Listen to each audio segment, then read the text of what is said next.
সবই একটা meticulous plan, plan A, plan B, plan সির অংশ। এগুলো কোনটাই হঠাৎ করে না, কোনটাই হুজুগে না। শেখ হাসিনাকে আল্টিমেটলি বাংলাদেশকে ফেরত দেওয়া হবে। এটা একেবারে প্রতিষ্ঠিত সত্য এবং আমার দৃঢ় বিশ্বাস।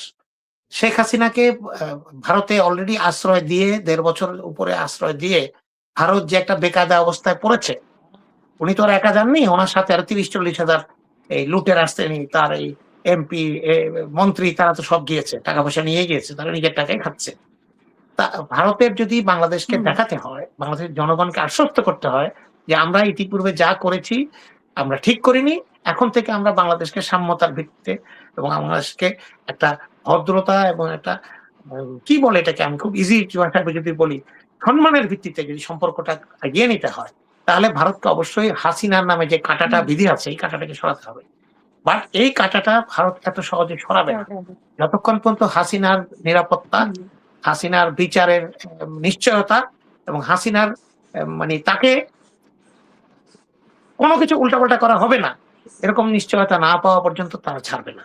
আমি আপনাকে গত হুম, অনুষ্ঠানে, আপনার অনুষ্ঠানে গত সপ্তাহে বলেছি যে হাসিনা অবশ্যই আসবে এবং যেভাবে করে মামলাগুলো রাখা হয়েছে, সেই মামলাগুলোতে হাসিনা একটা মামলাতেও হাসিনার কোনো বিচার হবে না, শাস্তি হবে না। একটাও হবে না। যদি শাস্তি হয়, বয়সের উপরে রাষ্ট্রপতির কাছে ক্ষমা-টমা নিয়ে উনি বেরিয়ে আসবেন। তো এটাই ভারতের প্ল্যান। হুম। তারা তাদের বন্ধুকে ছেড়ে দেবে ঠিকই, হ্যাঁ, হাতে তুলে দেবে ঠিকই, কিন্তু তাদের মানে বন্ধুর ক্ষতি হোক চায় না। মানে ঘুরে ফিরে ডাক্তার বিশেষ করে খলিলের কথাটা ভারতের সাথে বলছেন, সম্পর্ক। রজার খলিল। উনার হুম, নাম অ্যাকচুয়ালি রজার খলিল। উনি আমেরিকাতে রজার খলিল নামে পরিচিত। হুম, এই ভদ্রলোকের ব্যাপারে কিন্তু আমি আসলে, আমরা তো ছোট মানুষ, এত কম বুঝি, এত বড়, বড় মানুষ। তাদের আসলে কি উদ্দেশ্য, কি হুম, তাদের নীতি, কি তাদের মনে আছে আল্লাহ ছাড়া আমরা তো মানুষের জানা সম্ভব না। কারণ উনি প্রফেসর ইউনূসের সময় উনি জাতীয় নিরাপত্তা ইয়ে হয়ে গেলেন।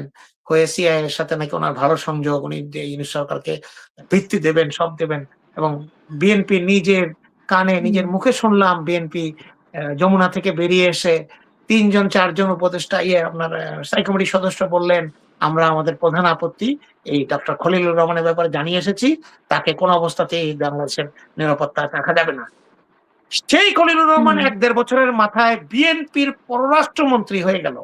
হুম, কার ইশারায়, কোথা থেকে আসলো, কে এই প্রেসক্রিপশন দিল আল্লাহই জানে। আমরা তো জানি না। তাই তো আমাদের কাছে হয় এই ধরনের মানুষকে কেন লাগে বিএনপির? কেন লাগে? প্রফেসর ইউনূসের লাগতো কেন? উনার লোকজন হুম, ছিল না। উনি এনজিও-টেনজিও করতেন। উনি সারা জীবন এনজিও করেছেন। উনি এনজিও লোকদেরকেই চিনেন। উনি তাদেরকে নিয়ে এসছেন। বিএনপি কেন লাগবে? বিএনপি কি হুম, পররাষ্ট্রমন্ত্রী হওয়ার মতো এরকম মেধা সম্পন্ন, এরকম যোগ্যতা সম্পন্ন কোন মানুষ নাই? তাহলে তো বিএনপি রেডি না। বিএনপি যে সরকারে আসার আগে হাসিনা বলত যে বিএনপি সরকারে আসবে। কে হবে প্রধানমন্ত্রী, কে হবে মন্ত্রী কেউ জানে না, কিছু জানে না। এটা কি তাহলে ঠিক? কেন বিএনপি হোমওয়ার্ক করল না ১৭ বছর হুম। ধরে? যে আমাদের এই কোথা থেকে আপনার লন্ডনের ইয়েকে নিয়ে এসে আপনার বানিয়ে দিল পররাষ্ট্র উপদেষ্টা হুমায়ুন কবিরকে। হুম, হুম, আমরা সারা জীবন ধরে আন্দোলন করলাম, হুম, সংগ্রাম করলাম। বিদেশ থেকে কোনদিন তার কোন কার্যকলাপ দেখলাম না। খালি আমির খসরুর সাথে উনি ভারতে যেয়ে ওই অমিত শাহর সামনে হাত জোড় করে দাঁড়িয়ে থাকা ছাড়া। এগুলি কিন্তু চিরসত্য। এগুলা কিন্তু হুম, ধ্রুব সত্য। এগুলা আমি না বললেও থেকে যাবে। আপনি স্বীকার করলেও থেকে যাবে, না স্বীকার করলেও থেকে যাবে। এই ভুলগুলো বিএনপিকে সামনের দিকে ভোগাবে। হুম। পাবলিক সিলেকশন, কিন্তু পারসন আপনার কি সিলেকশন। মনে হয় যে বিএনপি সরকারকে কি হুম, বিএনপি সরকারকে অজনপ্রিয় করার বিএনপি জন্য সরকার কি সময় একটা দেওয়া প্রজেক্ট উচিত ছিল চলছে। না? নাকি অযথা একটা সময় বিতর্ক দেওয়া উচিত তৈরি ছিল। হচ্ছে? বি হুম, আবার বিএনপি সরকারকে, নতুন সরকার, জনগণের প্রত্যাশা আকাশচুম্বী। দীর্ঘ ১৭ বছর পরে গণতান্ত্রিক ভোট হয়েছে। মানুষের অনেক চাওয়া, অনেক আশা। এইখানে বিএনপি সরকার যাই করছে সেটাকে নেগেটিভ ভাবে উপস্থাপন করা এবং এখানে একটা সূক্ষ্ম এবং খুব মেটিকুলাস ডিজাইন আমার কাছে মনে হচ্ছে। বিশেষ করে প্রধানমন্ত্রী তারেক রহমান কোথায় যেয়ে কি বলবেন, কি বক্তৃতা দেবেন এগুলো তো আগের থেকে ড্রাফট করা বা এভরিথিং সেট করা। আমরা দেখেছি, আমরা কাজ করেছি প্রেসিডেন্টের দপ্তরে। তো হুম, এইটা যখন তার কথাতে সেই গত ৩ দিন আগে যে ভাসানের এই ধানের শীষের প্রতীক নিয়ে যে ৭৯ সাল আর ৭৬ সালের যে বিভ্রাট, এটা তো স্বাভাবিক ঘটনা না। আমি তো প্রধানমন্ত্রীকে হুম, দোষ দেই না। তাহলে তার যে এতগুলো লোক আছে, হুম, জাহিদুর রহমান টমান আরো ১০০-২০০ লোক যে তারা এই এমিক উইং তমুক উইং অমিক পরিষদ অমুক উপদেষ্টা তার কাজ কি? তাদেরকে সবগুলোকে রিমান্ডে নেওয়া উচিত এখন।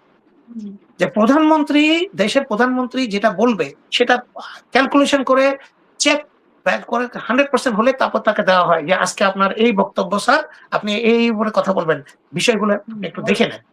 তারপরে উনি কেন 79 সাল যদি হুম, স্লিপ অফ টাঙে বলেও থাকে 79 সাল, ওই সময় উনি ছোট ছিলেন, ওনার মেমোরিতে ওই সময় নাই, হুম, তাহলে এই জিনিসটাকে নিয়ে এত ট্রল করার তো কিছু নাই। ঐতিহাসিক সত্য হচ্ছে বিএনপির হুম, ধানের শীষ প্রার্থী মৌলানা ভাসানী জিয়া রহমানকে দিয়েছিলেন বা জিয়া রহমান ওনার কাছ থেকে নিয়েছিলেন, কারণ মৌলানা ভাসানী জিয়া রহমানকে খুব পছন্দ করতেন। এটা সবাই জানে, এটা একটা ঐতিহাসিক সত্য। তাহলে এখন যদি আমরা হুম, এটাকে নিয়ে ট্রল করি এবং আম, পিনাকি ভট্টাচার্য থেকে শুরু করে যারা আছে উঠে পড়ে লেগে যায়, তাহলে এটা কি বিএনপির সরকার বা তারেক রহমানকে যদি আমরা আনগ্লোরিফাই করি, তাকে যদি ছোট করার চেষ্টা করি, আমাদের কার লাভ হবে? তারেক রহমান সরকার যদি এখানে না থাকে, চলে যায়, পতন হয়ে যায়, কার লাভ হবে? জামাত ইসলামের ক্ষমতায় আসবে? নেভার। এই পরিস্থিতিতে যদি হুম, তারেক রহমানের বিএনপি ক্ষমতা থেকে চলে যায়, তৃতীয় শক্তি হাসিনার পালিয়ে যাওয়া শক্তি এবং বিদেশি ষড়যন্ত্রকার শক্তি আসবে। তাই জামাত ইসলামের এত খুশি হওয়ার কোনো কারণ নেই। ঝড়ে বক মরে, হুম, ফকিরের কেরামতি বাড়ে। আপনারা মনে করেন না আপনার বিরোধিতার সাথে বিরোধিতা করতেই থাকবেন, আর ছোট ছোট বিষয় নিয়ে আপনারা এভাবে ধরতে থাকবেন, এতে করে আপনারা গ্লোরিফাই হবেন, আপনারা অনেক উন্নত হয়ে যাবেন। ভুল। যখনই বিএনপি হুম, জামাত ইসলামকে গালি দেয়, রাজাকার বলে, জনগণ এটা পছন্দ করে না। কারণ এই বিষয়টি জিয়াউর রহমান তার শাসনামলে এবং খালেদা জিয়া তার দীর্ঘ শাসনামলে প্রতিষ্ঠা করে গেছেন। বিএনপি জামাতকে একসাথে জোট হয়ে কাজ করতে হবে। আপনারা যখন এর বাইরে যান, হুম, মানুষ পছন্দ করে না। এবং জামাত হুম। ইসলামী যখন আবার বিএনপিকে নিয়ে কিছু বলে, ট্রল করে, পছন্দ করে না।